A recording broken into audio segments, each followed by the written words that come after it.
Hello दोस्तों, आप सभी का फिर से स्वागत है। मुहावरों की दूसरी कक्षा चल रही है और उम्मीद करती हूँ कि पहले के जो 26 मुहावरे मैंने आपको कराए हैं वो आपको अच्छे से समझ आ गए होंगे और किसी भी एग्ज़ाम में यदि ये पूछे जाते हैं तो आप उनका अच्छे से आंसर कर सकोगे। अब नेक्स्ट देखते हैं कि आगे जो मुहावरे पूछे जा रहे हैं हमें उनका उत्तर किस तरीके से देना है। देखिए, उंगली पर नचाना का अर्थ होता है वश में करना।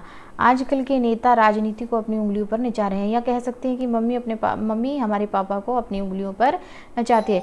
आप किसी भी तरीके से इसका वाक्य में प्रयोग कर सकते हैं। बात यह कि आप जो बताना चाह रहे हैं वो क्लियर हो, और अपशब्द या असभ्य भाषा का प्रयोग हम एग्जाम में नहीं करते हैं, ये ध्यान रखना है, अदरवाइज एग्जामिनर आपके नंबर काट लेता है। देखिए आगे, उल्टी गंगा बहाना, नियम के विरुद्ध कार्य करना। आलसी रामू ने ढेर सारा काम करके आज उल्टी गंगा बहा दी, यानी कि रामू नॉर्मली काम करता नहीं है, लेकिन आज उसने ढेर सारा काम जो किया है आज उसने उल्टी गंगा बहा दी। ये साबित कर दिया है कि उसने नियम के विरुद्ध कार्य कर दिया है। आगे देखिए, उड़ती चिड़िया पहचानना, दिल की बात समझ लेना। हमसे चाल चलने से क्या लाभ है, यानी कि हमारे से चालाकी करने का क्या लाभ है। अरे भैया, हम तो उड़ती चिड़िया को पहचान लेते हैं, इसका इस तरीके से प्रयोग होगा। उल्लू बनाने का अर्थ होता है मूर्ख बनाना। श्याम राम को उल्लू बनाकर अपना काम निकाल रहा है, दैट क्लियर है ये बिल्कुल।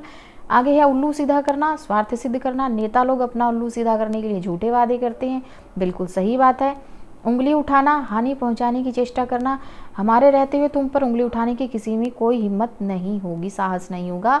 आगे देखिए, एक लाठी से हाँकना, अच्छे बुरे का अंतर ना करना। क्या शिक्षित और क्या अशिक्षित, तुम तो सभी को ही एक लाठी से हाँकते हो, ऐसा हम कह सकते हैं कि जब कोई इंसान अच्छे बुरे का अंतर नहीं करता है तो हम उसको कह सकते हैं, अरे भैया आप तो क्या शिक्षित है क्या अशिक्षित है, तुम तो सभी को एक लाठी से हाँकने का काम कर रहे हो। दोस्तों नेक्स्ट देखिए, एड़ी चोटी का जोर लगाना, मतलब खूब जो है दौड़ धूप करना, खूब काम करना, खूब मेहनत करना। नौकरी की तलाश में मोहन, या इसके लिए आप अपने लिए भी यूज़ कर सकते हो, मैंने एड़ी चोटी का जोर लगा दिया है। उसके बाद देखिए, कमर कसना, किसी भी काम को करने का दृढ़ निश्चय करना। रामू ने अपने व्यवसाय को ऊपर लाने के लिए कमर कस ली है, यानी कि या हम कह सकते हैं कि हमने अपने एग्ज़ाम को क्लियर करने के लिए कमर कस ली है। आगे देखिए, कमर टूटना मतलब होता है हतोत्साहित हो जाना, हार जाना, मन को हरा देना, अपने मन से हार जाना। जैसे ही पुत्र की अकाल मृत्यु हुई, अकाल होता है अचानक से, यानी कि अभी उस बच्चे की मृत्यु का समय नहीं था, बच्चा बहुत छोटा था, बुजुर्ग नहीं था। मृत्यु से वृद्ध पिता की कमर जैसे टूट गई, क्योंकि माता पिता के आंखों का तारा कह सकते हो, बुढ़ापे का सहारा कह सकते हो, एकमात्र अंधे की लाठी कह सकते हो, वो पुत्र ही होता है। पुत्र भी हो सकता है बच्चों, पुत्र भी हो सकती है, आजकल तो दोनों ही अपने माँ बाप की पूरी सेवा करने की कोशिश करते हैं। लेकिन जैसे ही किसी, मान लीजिए कोई जवान बच्चा मर जाता है तो बुजुर्ग माता पिता की क्या हो जाती है, कमर की हड्डी जैसे टूट जाती है। क्लियर है। आगे देखिए, कमर सीधी करना का अर्थ होता है थकान मिटाना। अब पहले कमर सीधी करने के बाद ही आगे काम करना होगा, यानी कि पहले थकान मिटाएंगे फिर कोई नेक्स्ट काम करेंगे। कलेजा फटना का अर्थ होता है बहुत दुख होना। वृद्ध पिता को रोते देख करके मेरा कलेजा जैसे फट गया, क्यों? क्योंकि उसका क्या हो गया था, जवान पुत्र मर गया था, ऐसा कह सकते हैं। कलेजा मुंह को आना मतलब मन दुखी होना, मन विकल होना, दुखी होना, ऐसा कह सकते हैं।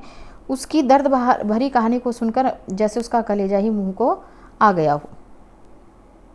आगे देखिए, कसौटी पर कसना मतलब परीक्षा लेना।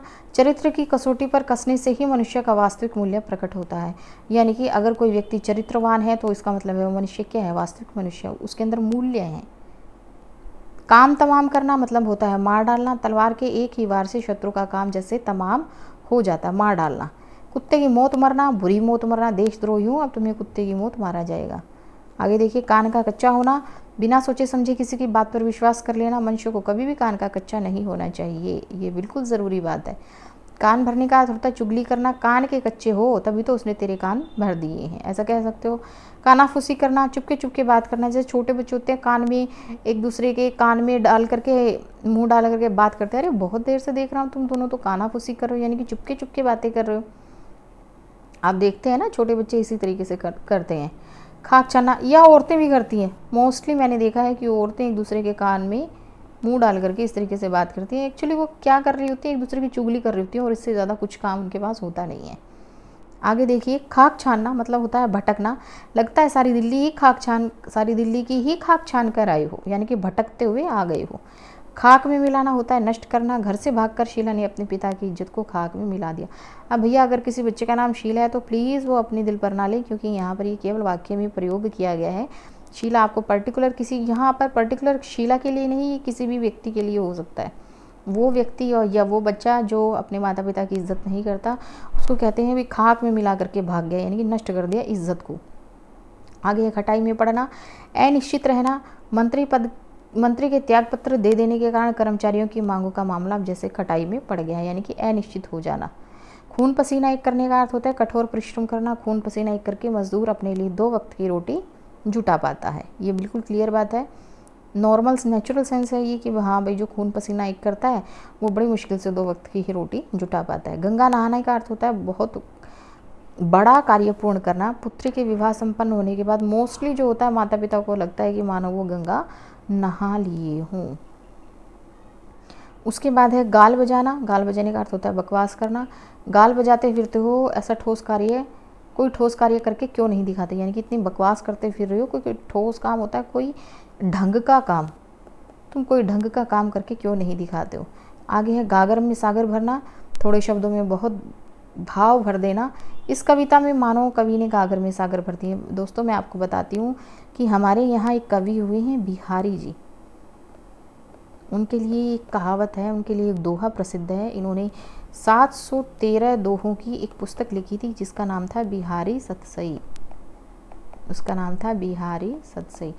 अब उन्होंने इतने सुंदर दोहे लिखे हैं, यानी कि नीति से संबंधित, श्रृंगार से संबंधित, मूल्यों से संबंधित, जीवन का कोई ऐसा दृष्टिकोण उन्होंने नहीं छोड़ा है। तो उनके बारे में एक कहावत कही गई है कि सतसैया के दोहरे जो नाविक के तीर, देखन में छोटे लगे घाव करे गंभीर, यानी कि थोड़ी सी बात में ही उन्होंने बहुत बड़ी बात को समझा दिया, थोड़े शब्दों में बहुत भाव उन्होंने भर दिया। तो हम उनके लिए कह सकते हैं कि उन्होंने गागर में सागर भरा है।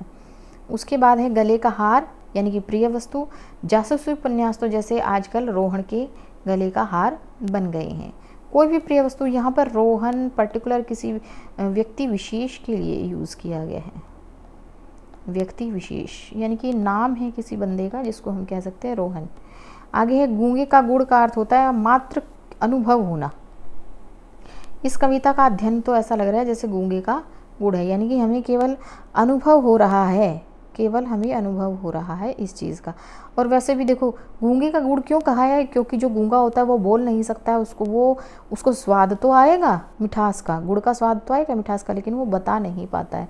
वो केवल अनुभव कर सकता है, वो बयां नहीं कर सकता है, वो बयां नहीं कर सकता। बयां का अर्थ होता है बयान, वो बता नहीं सकता है।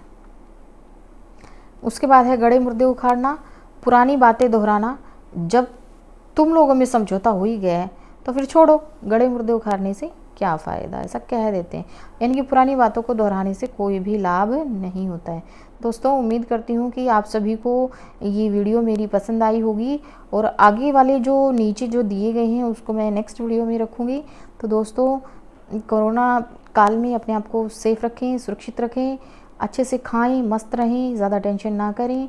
आप जितना ज़्यादा टेंशन करते हो बीमारी आपके साथ लगती है, इसलिए दोस्तों ध्यान रखें कि अच्छे से स्वस्थ रहें, खुश रहें, मस्त रहें। अलविदा, बाय बाय।